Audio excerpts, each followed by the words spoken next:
Hello, and thank you for having me here to speak today. My name is Freddie Dawson, and I'm the head of content at the online publication CBD Intel. I'll try and keep things as brief as possible today in order to stick to the time limit, and hopefully leave a little bit of time at the end for questions as well. Let me start by giving you a tiny bit of background about myself and CBD Intel. Starting with the publication, CBD Intel is an online subscription-based publication providing premium market and regulatory analysis and news, as well as legal tracking and market data. We pride ourselves on being impartial, independent, and realistic in outlook. As for me, I am a journalist with more than 10 years of experience in business-related industries. I have been with CBD Intel from the outset, after moving over at its launch from our sibling publication, eSig Intelligence. I now coordinate all content for CBD Intel, write and edit news as well as reports, and manage our international correspondence network. Today I'm going to talk about our view on the UK market as it currently stands, what pressures it faces, and how it is most likely going to change in response to those pressures over the near term. Specifically, as you can see on the next slide, we're going to discuss a snapshot of the current market, essentially what CBD Intel currently thinks the UK market, specifically the online market, looks like, our view of the impact of the FSA novel food validation process, which is perhaps the biggest UK market concern as it stands, and the potential for further regulatory and market changes going forward as we see them. So, getting straight to our view of the current market, what you can see here on the next slide is an overview of brands we track online in various retail channels and product categories. As the data shows, the market remains highly fragmented with no brands dominating in any product category or retail channel. Despite positive market signs, penetration also remains limited, with few brands outside of the specialist vape/CBD channels. The fragmented nature of the market provides a number of potential drawbacks and advantages to companies operating in the UK sector. In terms of advantages, there's a significant room for growth. In particular, very few brands have achieved much in the terms of presence outside of the specialist retail channels, namely CBD specialist shops and vaping specialists as well. Not one brand has penetrated one of the top 10 retailers in all retail channels, and only one brand was present in all major non-specialist retail channels. This is not only true in terms of channels as shown on the slide, but also in terms of individual retailers. So this information isn't on the slide, but if you look at the overall 420 brands, which is quite the coincidentally relevant number, only 15 of them have achieved a presence in 7 or more of the 50 tracked retailers, and not a single brand has a presence in more than 13 retailers. Within a fragmented market such as this, there is significant opportunity for any brand to grow, enter new channels, and increase their market share.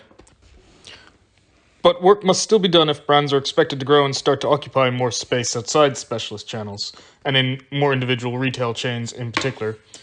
Part of this is down to the lack of clarity in regulation, in particular around ingestible products, which is, of course, a large topic of discussion at the moment. Until the FSA announced last year it was prepared to assess and approve novel food applications, and that it was prepared to allow products to remain on the market while that assessment was being undertaken, it was technically against regulations to place an ingestible product containing CBD on the market. Interestingly, a number of major retail brands were happy to carry CBD ingestible products nonetheless. Presumably the situation is now that they expect a degree of understanding and enforcement as the novel food application process worked itself out, but we shall cover that in more detail later. For now, it's important to remember that regulations have had an impact on market penetration for CBD, but that's not the whole story. In some ways, the sector has also been a victim of its own success. The CBD sector grew in the UK so quickly that in a short space of time we've ended up in the situation where we have a diverse multitude of brands with little history or brand building that, in the eyes of the consumers at the very least, have little to differentiate themselves from each other.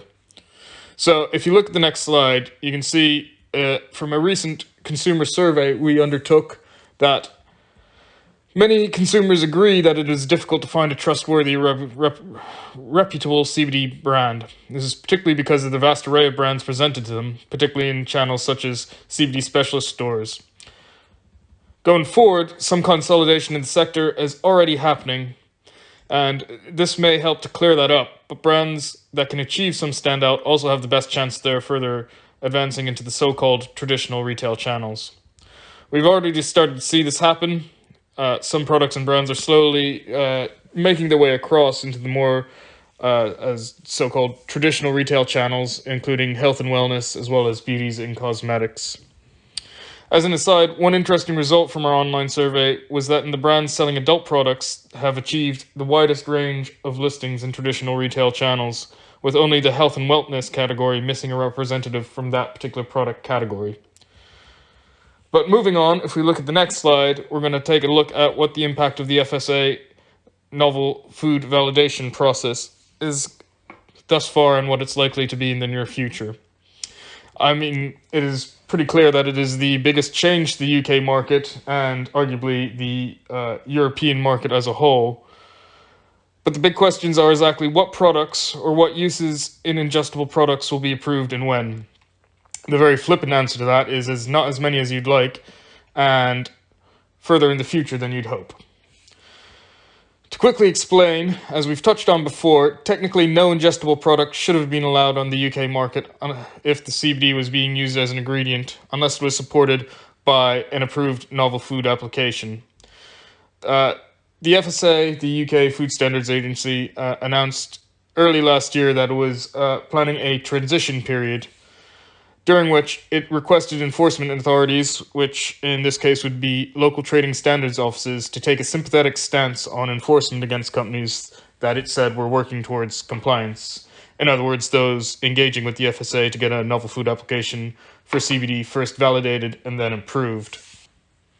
Companies were supposed to have submitted an application in enough time to have them validated before 1st of April 2021 deadline. In this regard, validation is essentially an initial check to make sure all the requisite information is there without yet examining the soundness of the information provided in the dossier. However, the FSA soon realized that due to the larger than expected amount of applications, that is the larger number expected by it, the industry told it to expect a tidal wave, coupled with the growing number of submissions as the deadline approached, it would have to change that requirement. This led to it saying that any company which had submitted an application could still market products relying on that application while it's worked through the backlog, rather than requiring those applications also to have already been through a validation process. Effectively, as long as you'd submitted an application, you were fine. The validation and then eventual approval would be an ongoing process undertaken by the FSA through the transition period. Subsequent changes have shown how the FSA is struggling to do exactly that. Initial suggestions from the UK FSA indicate that the process is taking longer than the regulators wanted and that it's not going to pick up speed anytime soon. Already the FSA has had to push back or alter a number of deadlines and promises. For example, it really struggled to meet a 1st of July deadline to publish a full list of validated applications, as was widely publicized. For us, early indications are also that the FSA is being cautious with what it is even validating before going to the assessment phase. This means that synthetic CBD and then isolate plant extracts are the most likely products to initially make their way through. Spectrum and other whole plant extracts present an extra layer of complications, and this will impact both the timing of their approval and whether they are approved at all. Similarly, it is our opinion that extracts to be used essentially as supplements, either in carrier oils or in some form of capsule or similar, are most likely to be put through rather than novel food applications for the use of CBD as an ingredient in other food products such as candies, mints, chewing gums, chocolates, and so forth. What this means is we are likely to see some niche ingestible markets disappear from the UK entirely. We've already started to see some niche markets start to appear to be on shaky ground, not connected to the FSA novel food applications itself. But, for example, we believe that CBD-infused alcohol is probably going to be extremely limited going forward. This is because the Portman Group, which is the self-funded body for alcohol advertising, has already come out and said that simply referring to a product as a CBD-infused alcohol product was tantamount to making a health claim, effectively that the alcoholic drink could benefit your health, as CBD was irrevocably linked with wellness and health in the minds of most consumers, in the Portman Group's opinion. So that's regardless of what the company tried to do with CBD-infused alcohol product marketing and branding. In our opinion, this effectively limits the ceiling of CBD-infused alcohol as a niche market. The Portman Group has agreements with many of the major retailers, and they won't carry a product that is in disagreement with its rules. And then beyond that, if a CBD alcohol brand can't even state that there is CBD infused in its alcohol product, is there any point in doing so? We've already started to see some previous CBD-infused alcoholic drinks reformulate to use only a hemp extract with minuscule cannabinoids. For example, Muhu Gin is doing this. After all, this is a cheaper option that allows you to still undertake some of the same branding exercises, but without running foul of the prohibition on mentioning CBD itself. Other niche markets could be eliminated over safety issues. Looking back at the FSA, apparently, regulators are concerned with the potential for vulnerable groups like children to consume large amounts of products like CBD-containing chocolates. So there's questions remaining on how the FSA is going to handle novel food applications that may be used in this regard. I know that both CBD and THC products, like gummies, are very popular in other markets such as the USA, but in the UK, it remains something of a question as to how this will be dealt with going forward. So looking beyond the novel food process, what other changes could we see in the near future? If you look at the next slide, we anticipate a couple trends to continue. We've already seen a switch to topicals globally as companies turn to CBD product category with the most clear-cut, stable regulations. There's no reason this will not continue, particularly given the continued anticipated delay to novel food approvals even in the UK, much less in other jurisdictions such as Europe and the US. Within the ingestibles category itself, CBD Intel anticipates an eventual switch from oils to capsules as the most popular CBD wellness product. Most in the industry openly admit CBD oil is at best a flawed product.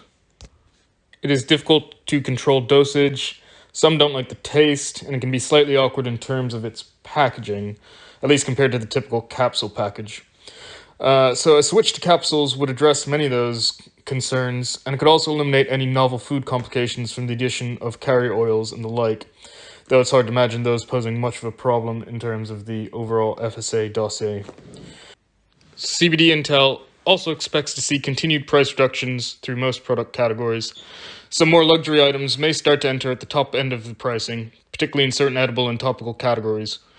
But overall prices will continue to fall to match falling ingredient prices as competition takes hold in more crowded categories and as a tactic to open up CBD to a wider proportion of the consumer market. Perhaps most interestingly, and it is a fitting point to end on this perhaps as it can foster some discussion, what remains to be seen is whether consumer shopping habits will fully return to pre-pandemic trends. There's a trend prior to COVID already to move online in many categories, and COVID did more than simply accelerate that. Whether the convenience of ordering CBD from the comfort of your own home trumps the difficulties in knowing what to buy without consulting your local sales associate remains to be seen.